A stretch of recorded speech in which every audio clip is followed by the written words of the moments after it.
আসসালামু আলাইকুম ব্যারিস্টার হাসান। ওয়ালাইকুম আসসালাম। আমরা জানি যারা ইন্টারন্যাশনাল কেয়ার ওয়ার্কার যাদের কোম্পানি লাইসেন্স রিভোক হয়ে গেছে তাদেরকে গভর্নমেন্ট রিজিনাল সাপোর্ট প্রোভাইড করছে। এই সম্পর্কে যদি আপনি আমাদেরকে বিস্তারিত বলতেন।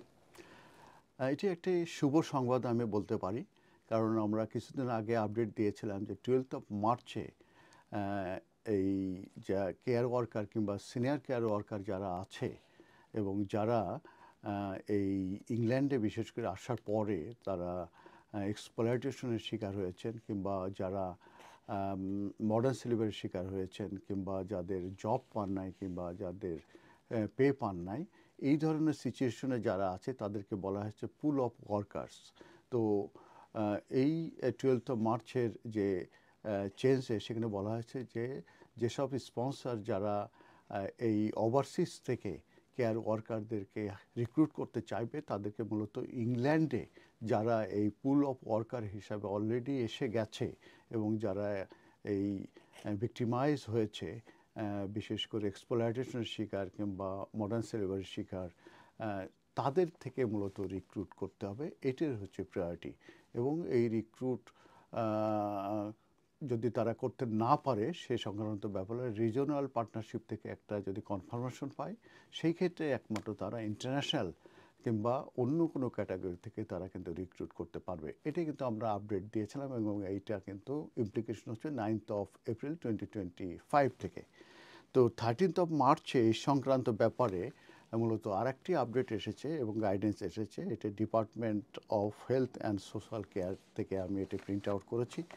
তো এখানে মূলত যে রিজনাল যে পার্টনারশিপের যে সাপোর্ট দেয়া হবে সেটা মূলত সেট আপ করা হয়েছে এবং বলা হয়েছে যে 60 মিলিয়ন পাউন্ড মূলত অ্যাভেলেবেল করা হয়েছে টু রিজনাল পার্টনারশিপ এটা সেট আপ করার জন্য। এবং এটা মূলত সাপোর্ট দিবে অফার ইন্টারন্যাশনাল যেসব recruit to understand their rights, মানে যারা রিক্রুটস তাদেরকে মূলত আন্ডারস্ট্যান্ড করার জন্যে যে তাদের রাইট কি আছে এবং তাদের কিভাবে সুইচ করবে, বিশেষ করে যাদের যেসব এমপ্লয়ার তাদের এমপ্লয়ারদের যে লাইসেন্স রিভোকেশন হয়ে গেছে এটির কারণে তারা যেভাবে ইম্প্যাক্টেড হয়েছে সেটার ব্যাপারে মূলত এই সাপোর্টগুলো দেয়া হবে। তো এই যে ইন্টারন্যাশনাল কেয়ার ওয়ার্কার তারা অ্যাফেক্টেড হয়েছে বাই স্পন্সর লাইসেন্স রিভোকেশন, এরা সেকেন্ড হচ্ছে তারা রিপোর্ট করতে পারবে any employer for unethical practice. যদি তাদের এমপ্লয়ার কোনো আনএথিক্যাল প্র্যাকটিস করে থাকে সেটাও কিন্তু তারা রিপোর্ট করতে পারবে।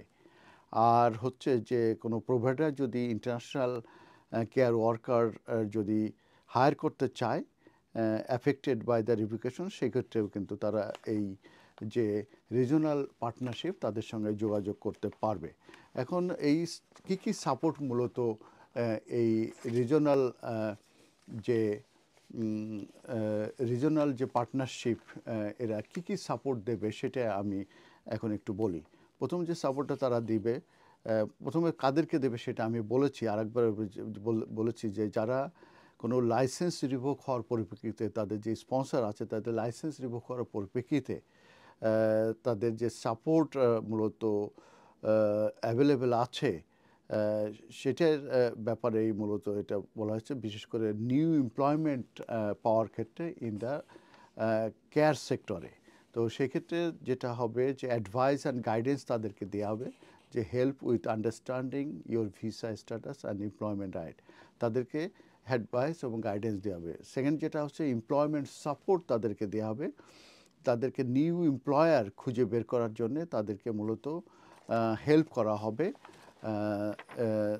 আর নাম্বার 3 যেটা আছে সেটা হচ্ছে যে যে যদি তাদের ফিনান্সিয়াল সাপোর্টের এক্সেস লাগে এবং তারা যদি স্ট্রাগল করে থাকে due to job loss or unpaid wages, এই এক্সেসের ক্ষেত্রে কিন্তু তারা সাহায্য করবে।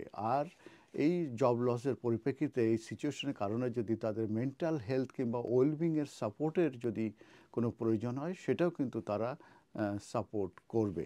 তো এই রিজনাল যে পার্টনারশিপ যেটা আছে এদের সঙ্গে যোগাযোগ করার জন্য কিভাবে যোগাযোগ করবেন সেটাও আমি বলে দিচ্ছি। সেটা হচ্ছে যে আপনারা ইমেলের মাধ্যমে আপনারা যোগাযোগ করবেন এবং আমি যে এই যে ইয়েটা দেখাচ্ছি আপনাদেরকে, যে গাইডেন্সটা দেখাচ্ছি, যেটা অ্যানাউন্স করা হয়েছে এবং এটা পাবলিশ করা হয়েছে 13th March 2025-এ, এবং এটা আমি যেটা বলেছি সেটা হচ্ছে যে department of health and social কেয়ারে কিন্তু এটা দেওয়া হয়েছে, support offer to international adult social care workers whose employers sponsor licence has been revoked.